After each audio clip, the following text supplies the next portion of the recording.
We run 2 farms next door to each other. One farm runs 430 cows twice a day. The second farm is predominantly heifers and young stock and jerseys, and they run once a day. Dairying has changed over the time that we've been dairying with herd numbers. The average herd used to be below 300, well now it's much higher. There's a lot more demands in some ways on people and resources.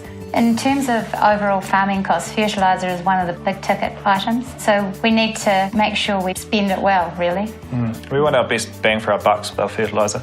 Nutrient management is extremely important to Fonterra suppliers because we want to control our own destiny. We don't want to be told what we have to do and what we can't do.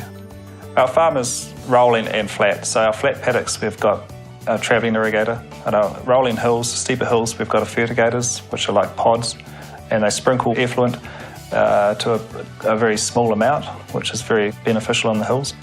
The pasture here on the Dawson's farm is a good mixed pasture sward. It's particularly showing a strong clover content, which to me indicates good nutrient management skills and good grazing management.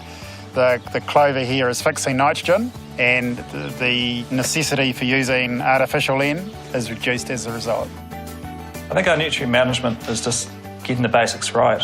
We monitor, we soil test regularly, we follow through, we make the staff take responsibility for what they're doing. So one person's in charge of one farm, the irrigator and the effluent, the other farm's the same situation.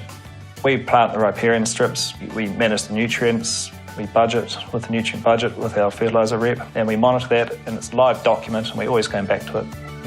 All waterways on these farms have been planted as well, which really makes a difference as far as running the property, but also enhances the retention of nutrients on the farms. By planting the riparian, it's absorbing some nitrates and some phosphates from getting into the waterways. It's a win-win, definitely, because we're not having to spend more money on fertiliser, we're not losing the fertiliser, not losing the effluent, and the nutrients aren't going down the drain and affecting someone else further down the system.